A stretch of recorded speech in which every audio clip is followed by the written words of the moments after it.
Welcome to the Connected On-Demand Workplace webinar. My name is Ari Kepnes, and I'm joined by Brian. Brian Weinreich is our head of product and a co-founder of Density.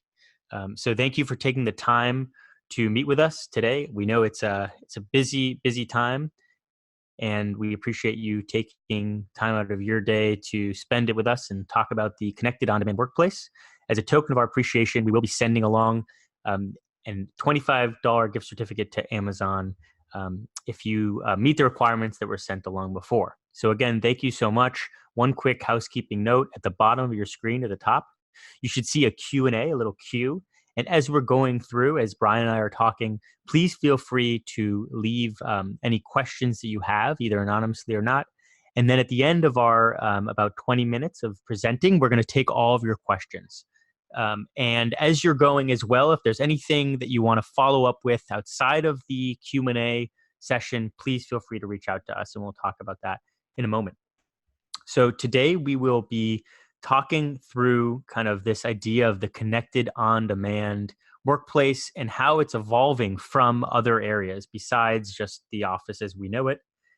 We're going to start with just a little introduction about Density to give some context. And then we're going to dive in deeper into how this philosophy or this way of thinking about the workplace actually applies to things like security, service, and spaces at work. And that's where Brian is going to be sharing some of his thoughts on how actual customers are using different technologies to solve this. And then we will be taking a Q&A. And again, that's at the bottom of your screen or at the top, but there's a Q folder. So a little bit about Density here. We are an analytics platform for the connected workplace. And the way that we kind of operate is that we have a hardware and a software solution that measures how buildings and rooms and floors are being used in real time. And we will talk about our exact approach to that towards the end of the presentation. But just as you should kind of know as we're thinking through this, is that we are able to collect data on how buildings are used, how many people are using a space in real time. And that's going to set the stage for a lot of the different concepts that we're talking about today. So instead of actually beginning with workplaces explicitly, we're going to talk about this idea of rising expectations of experience. So today, because of mobile phones and because of a lot of the technologies today, the consumer is really needing a different set of needs. There's rising expectations for what it means to have a good experience. And things that we know are related to things like Uber or Lyft. All of these different systems, all these different platforms are meant to give people a seamless experience, to give them what they want, when they want it, without them even thinking about all the logistics that happen on the back end. It's really just, I open up my phone and I get what I want. And there's also this element that's kind of interesting about how people don't have to own a car, right? They can just access it when they want it, or they don't have to own a place in the Hamptons. They can just use Airbnb to rent it. So there's also this idea of like, as ownership ideas change and as our mobile phones change, we have this whole different way as consumers of interacting with the world. And what's interesting is that clearly is moving into the workplace because consumers are changing what their expectations are. And this is from CBRE. They're talking about how there's this whole shift towards agile workplaces, and they're using words like agile and flexibility, and CBRE and all of the largest kind of the establishment in corporate real estate today are all talking about this idea that, hey, we know what's happening in the consumer's mind outside of work, and it's just a matter of time where we are trying to adjust to what this actually means for what our buildings and our experiences at work should look like. And that's definitely, when we think of WeWork, they're a big part of this conversation. So I'm going to break it down when we think about this on-demand and connected workplace, this on-demand and connected life that we live. There's three elements that we're going to go through, Brian and I, to kind of crystallize and make things a little bit less abstract. So the three parts of an occupant experience, and we're using occupant because it isn't just necessarily in an office. It could be in a campus experience, in a college, or even in a hotel. There's these philosophies of, I need three things have my needs be met. And the first is security. And as a user, that's things like safety I don't have to think about, right? So Uber did this, right? When you open the phone, they were able to convince millions of people not to be scared about getting in a car with a stranger. So too, it's our role to kind of think at the highest and the most basic level, you have to feel secure. And then services, are my amenities or are my services readily available? So in the non-building world, right, it's do I have a car right now or a place to stay? But in buildings, it's things like if I need a bathroom, is it open? Is it available? If I want a glass of water or if I want a snack or a food, is that available right now? And I want it at this moment. And then there's this idea of space optimization, which is kind of the highest level about is the space actually optimized for my individual needs or my preferences, or even more basic than that, do I have an allocation of physical real estate? Do I have space that's actually going to be there when I need it? So the reason why these are kind of levels is because they get increasingly more complicated, and they kind of start out at very basic things like security and services. And then we can get into the future of things like space optimization. And one thing I've noticed and witnessed is that there's so many conversations today about workplace experience and occupant experience and campus experience, but these are three ways of kind of thinking through it as we craft the connected on-demand workplace. So as I'm going through here, Brian is going to interrupt me in a way to kind of explain the two sides of this. So the first side of we said the first level of the occupant experience in a connected workplace is security. And the main problem is that controlling who enters and exits a building, that's a core part of a physical security to feel safe, is not that easy today. Because even though we have things like badges in some buildings, it's very hard to cut down on things like tailgating, which is when someone opens a door for another coworker or there's someone who they think is another coworker and then ends up not to be. And there's this whole idea of like, how do we actually control who enters and exits a building at the most basic level so that people can feel secure and be safe, but then also not have them go through, what we have in an airport, or have them go through all these things that are going to impede the experience again, because that's really where we're getting to. So, Brian, could you just walk us through kind of how we think about this in terms of actual applications? Yeah, sure. Thanks, Ari. Yeah, so seeing real-time events and being able to detect a tailgating incident is really powerful for security teams. You can imagine launching the density dashboard, seeing a building at a high level, seeing maybe a number of different buildings that you monitor at a high level, and seeing how many people are coming through and where tailgating incidents are happening, which doorways, where are they most common. And when you see one in real time, you can actually get alerted to it. So you can get it, pushed to your phone, you can get an email, maybe it's built into the building automation system and it automatically pulls up, the video feed from a camera nearby for the last minute. So you can see, was this person on our team?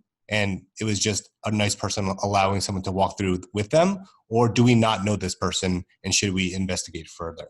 So we make it really seamless to plug in tailgating data against foot traffic data and understand who's coming in and out of your spaces. And ideally, if you measure this over time, you'll begin to understand where is it most likely that tailgating incidents are happening. And you can address that with certain physical or communicative processes that will help reduce it over time. Thanks, Brian. Just quick note on that. I was sitting down with one of our customers, head of physical security at Dropbox, who we've actually done a webinar with. So if you're interested more in this, we can share it. And what he said that was I thought was really fascinating was that everyone cares at Dropbox about their workplace experience. And we want to be able to have a secure facility. We want to be able to measure how many people are there that are supposed to be there, and let people who are there get in, but then restrict access to some without getting in the way and being invisible. And so in the same way that we think about this whole connected on-demand workplace, we're thinking about how do we actually provide this optimal experience, but also get out of the way. And so, we're going to get into a little bit later logistically how we actually do this, because I know right now we're kind of talking at a high level, But for the purposes of where we are now, it's just important to think about that if you can't have a good occupant experience if you don't have a secure entrance and exit to point of entries to your building. So that's kind of the first step, and that's something that we've been getting a lot of interest in. And it's at the easiest in some ways ROI because securing a building is obviously very important. And tailgating is something that's definitely unique because you want people to be able to hold the door for other people. You want people to be in an environment where they're supported, but you also don't want to have people who come in that aren't supposed to. So more on that in a bit. So the second thing here at the next level is then we get into all of the services. And what's interesting about the occupant experience in the workplace is also things related to even hotels now and even college campuses. They're all trying to figure out how do I have the right type of amenities or cafeterias and food or things like gyms. Those are all shared assets, shared amenities that need to be well maintained in order for them to be valuable. And so the problem is that humans today, they don't come to work every day or use every amenity. So because we can work from home, because we can work anywhere within a building, because we have laptops, it's making it very hard to have these kind of white glove experiences with cafes and different parts of the amenities like gyms without really knowing how they're being used. And so I was actually just last week with one of our clients, Marriott, and what was fascinating about it was our client was talking about how he was thinking about this effortless experience and that all of the gyms at Marriott should always be cleaned and the bathrooms should be cleaned and also the lounge areas. And he believed that the only way to really do that is to actually have a real-time understanding of how they're being used and how many people are in them. And so that's part of the inspiration for what, Brian, I think if you could talk to being able to know maybe in a cafeteria or other places how these spaces are being used and then account accordingly. Yeah, I mean, we found it's incredibly important for the cafe operations teams. So, on the right, what you can see, though it's a little blurry, is a screenshot of our dashboard. And every Sunday night, this dashboard goes out to a number of different customer cafe teams, and it'll have the visits for last week, so they can understand, how did breakfast attendance go, how did lunch attendance go, and then they also have the predicted visits for the next week, for the upcoming week. And this really helps because you have this chart that will help you understand, what do I need in terms of staffing? What kind of, is it going to be a busy week or is it going to be a slow week? And in terms of food budgeting, how much food to estimate for the week. Those are just two small metrics that they use them for. But again, there's a lot of really interesting insight you can dig out of this, different types of analytics you can get from visits and average duration from the cafeteria. So thanks, Brian. So I just want to dumb it down one more level too, is basically if you have a cafeteria, you need to know how much food to make. Obviously, if you have bathrooms, you need to know when to clean them. And if you think about all the services and amenities of a building, really they're not going to be well maintained unless you know how they're actually being used. And so we have this predictive and real-time approach, and that's been getting a lot of traction, especially among people who really care about this kind of hospitality and workplace experience that we've been talking through. So I'd love it if we could just talk through, Brian, how this relates to an actual employee. So can you tell us what we're looking at here? Yeah, this is the Density mobile app. So you launch the mobile app and you have a list of all the different spaces that are in your portfolio, and you have the real-time count.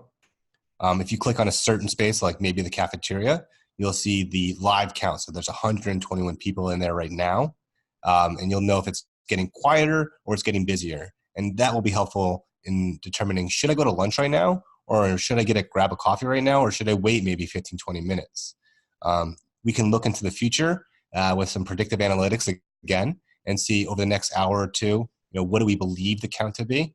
And we can also notify you when it's quiet.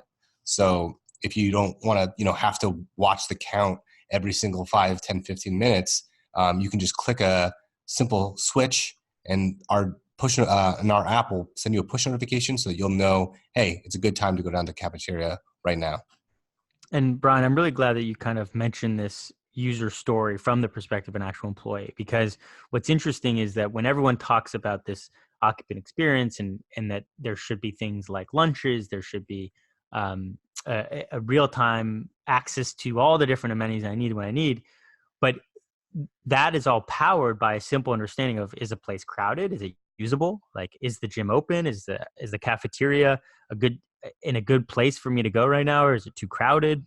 And what I also learned from this too is that we actually were doing work with Notre Dame, and they have multiple cafeterias. So students were actually walking 15 minutes to go to one cafeteria, finding it really busy or that it didn't have what they wanted. And then they were going to another one, and then they were actually then trying to see, is the library open? And so that same technology that we were using in workplaces and offices, as they're becoming more amenitized and have more and more cafeterias and space like this, is also being applied in that realm, which is kind of cool to see.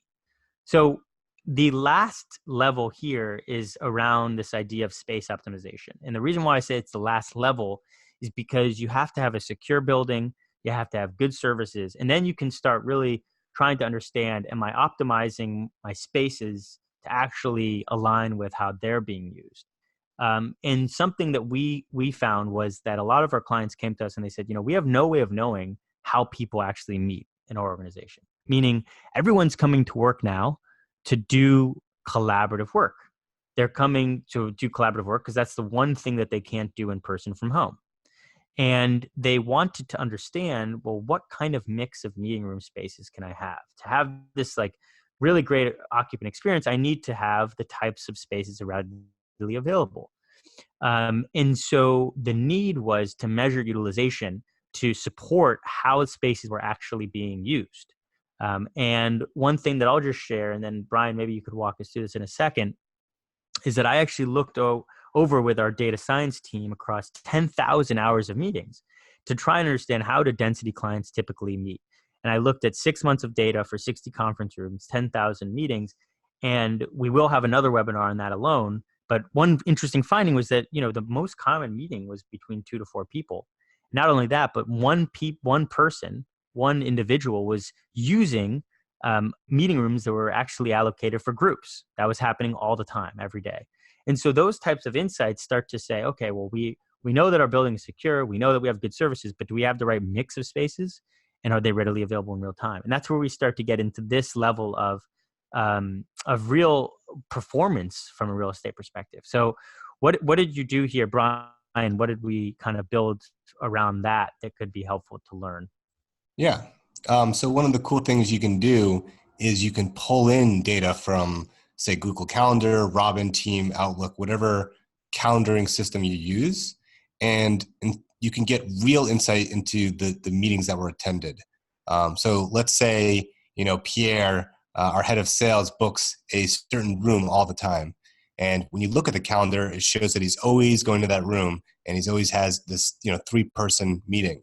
But with density and measuring the actual foot traffic, you can see what percentage of those meetings were ghost meetings, i.e., no one actually showed up, versus they were actually attended. And that'll help you understand better the allocations of space for teams, for personnel, what size room is most effective. Maybe you can look at the types of meetings that are scheduled in a room and see the most common meeting size. Is it 1, is it 2, or is it 3 people? So really pulling in data from third-party systems like Outlook, Robin, Team, and Google Calendar helps make Density's data set even more powerful. Thanks, Brian. So to kind of talk about this frame, if you leave with something, with this presentation today, whether or not you think about density or another solution, really the framework that we want to promote here that we found in our clients is that there's this idea of security, that safety should happen in the background, services that are actually able to be accessed and around actual needs, and space optimization of rooms and meeting rooms and all these different collaborative spaces or shared spaces that are built and purpose built around how people are actually going to use them the most. And so we're going to talk for just a minute or two here about our approach to this at Density. And Brian mentioned already here that in order for this to happen, and I think this is kind of a trope of all of the smart building things that are happening. Well, you have to connect into the systems that people are already using. And so Brian mentioned that if we want to find out things like how rooms are being used, we have to integrate into those systems. If we want to understand things like from IWMS and a corporate real estate world, we need to integrate into those systems. And we also have to have data that can be actually used in real time with things like, let's say, access control. All of that has to happen as a requirement to be able to be inputted into different systems. And that's something that we take very seriously at Density. And Brian, I know you've been at Density for many years, and I know this is something that's important to you, is that we have an API that works in that way. Is that anything else you want to add on that, Brian? Yeah, the one thing I would add is it's interesting because Density is an analytics system. So we pull data from all these different third-party systems to make a really holistic understanding of people count analytics. But then when you push Density into these other systems, you get the value add of understanding when you can room release on one of the room booking apps, or when you can, for example, detect and alert someone via a tailgating incident and pull up something on a building automation system. So, it's this two-way street of beneficial components that make it really, really powerful. Thanks.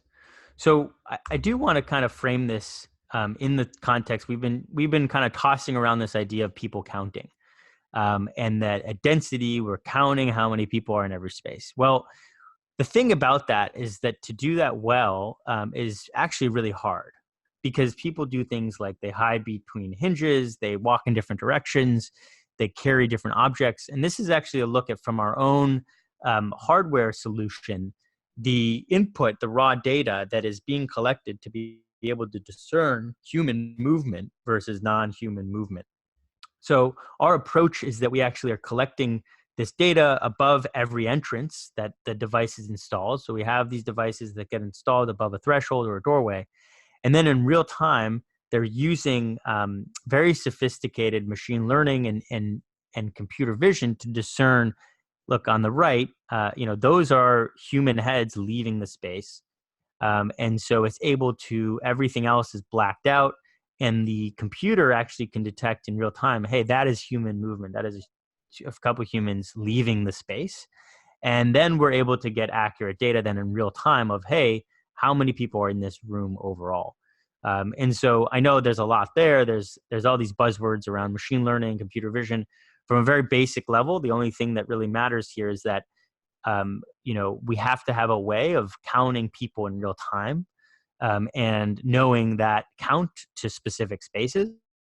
And that's actually a very incredibly hard problem to solve. But now that we've solved that, we can unlock a lot of the things that we've talked about today. And so just a quick specs on how we do that. We install these devices. They look like this above doorways or entryways, and then they get plugged in either through Wi-Fi and power or PoE, and then they can integrate into all those systems that we mentioned. And so if you want to know more about that specifically, we're happy to do that and share with you. But at a high level, that's the kind of the ROI that's unlocked once you know all of how your spaces are being used. So we're going to take some questions here, and I'm going to leave this up in case you want to take down any of our emails. So let's see what we have. So in terms of the questions, I will bring this up. So one question is, we use Outlook. I see many rooms that I could book. Will Density hook into our Outlook rooms? Yes. So Brian, you want to take that one? Yeah, sure. We make it really easy to hook into Outlook. We have an integrations page where you head to that page, click Authenticate with Outlook. It launches the normal Outlook login. You go through that process, and then Density and Outlook are connected. Once Density and Outlook are connected, essentially any kind of meeting room that you have that is also on Outlook will start getting fed the analytics from Outlook into density systems so that you can compare foot traffic versus booking data. So it's really, really simple to do. Great. And then next question, Brian, what is the scalability on the back end? Can it handle a customer that has 400 meeting rooms? So again, we're talking about the highest level of the occupant experience around these meeting rooms and spaces that are shared. So what is the scalability there?